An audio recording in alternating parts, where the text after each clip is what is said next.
আসসালামু আলাইকুম রহমতুল্লাহি বারাকাতুহু ইউটিউব চ্যানেলে সবাইকে স্বাগত। সবাই কেমন আছেন? আশা করি সবাই ভালো আছেন।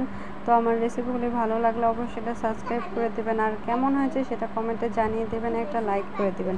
তো আমি আজকে ডিমের কোরমার রেসিপি নিয়ে আসছি। প্রথমে 4টা ডিম সিদ্ধ করে নিয়েছি, নিয়ে এগুলো একটু ভালো করে আমি তেলে ভেজে নিব, লালচে কালার করে নিব। তারপর দেখুন আমার ডিমগুলো প্রায় ভাজা হয়ে গেছে, এখন আমি নামিয়ে নিব।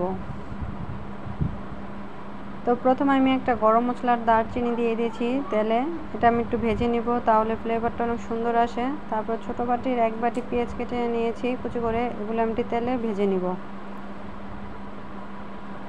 তারপর আমি আদা রসুনের পেস্ট দিয়ে দিব 1 চামচ, যেহেতু আমার ডিম কম তাই আমি সব মশলা একটু কম কম করে দিব। আর 2 চামচ পেঁয়াজের পেস্ট দিব, এটা আমি তেলে ভালো করে ভেজে নিব। তারপর আমি হালকা করে একটু পানি দিয়েছি, এখন 1/2 চামচেরও কম মরিচের গুঁড়া দিব, যাতে কালারটা একটু সুন্দর আসে।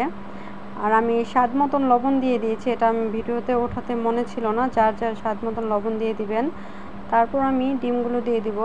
তারপর আমি মেজারমেন্টের চামচের 2 চামচ গুঁড়া দুধ গুলিয়ে রেখেছিলাম, এটা দিয়ে দিব, দিয়ে আমি ভালো করে এটা রান্না করে নিব। তারপর আমি কয়েকটা কাঁচামরিচ দিয়ে দিলাম, 4টার মতন। কাঁচামরিচের ফ্লেভারটা অনেক সুন্দর আসে। তো দেখুন আমার প্রায় রান্নাটা হয়ে আসছে, তো এখন আমি নামিয়ে নিব।